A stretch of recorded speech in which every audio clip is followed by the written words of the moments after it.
सह्याद्री की ऊंची नीची पहाड़ियों में वह सुबह कुछ अलग थी।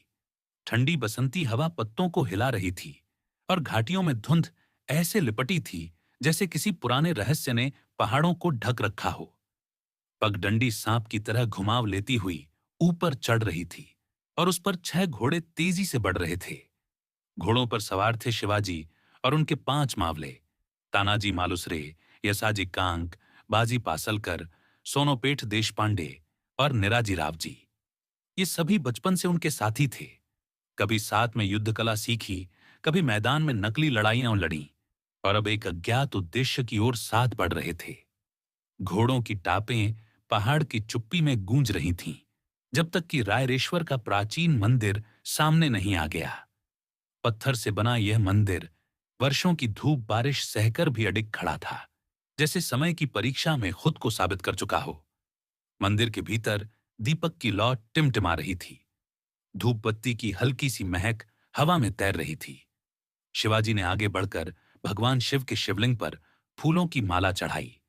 कुछ क्षण मौन रहा, फिर शिवाजी धीरे धीरे अपने साथियों की ओर मुड़े। उनकी आंखों में स्थिरता थी, पर भीतर आग जल रही थी।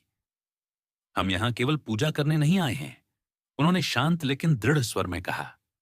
हम यहां एक संकल्प लेने आए हैं, अपना राज्य बनाने का।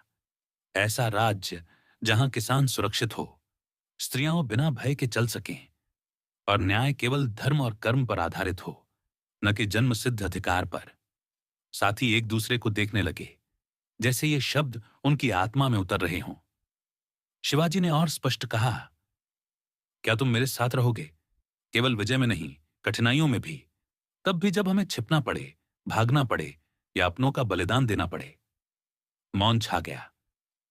फिर तानाजी मालुसरे आगे बढ़े। उनकी आंखों में चमक थी। शिवबा, मैं तुम्हारे साथ हूं। चाहे राह कितनी भी कठिन हो, चाहे जान भी देनी पड़े, पीछे नहीं हटूंगा। बाकी साथियों ने भी अपने हाथ शिवलिंग पर रख दिए। कोई बड़ी कसम या नाटकीय शब्द नहीं, बस एक गहरी सहमति, जो शब्दों से नहीं, नजरों से बोली जाती है। शिवाजी ने अंत में शिवलिंग को प्रणाम किया और कहा, हम इस मिट्टी के लिए, अपनी माताओं के सपनों के लिए और धर्म की रक्षा के लिए जीवन भर अडिग रहेंगे।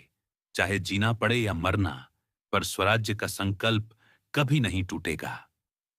बाहर हवा तेज हुई और दूर पहाड़ियों में गूंज फैल गई, मानो स्वयं सह्याद्री ने यह प्रतिज्ञा सुन ली हो।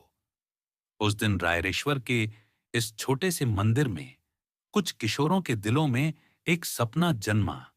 ऐसा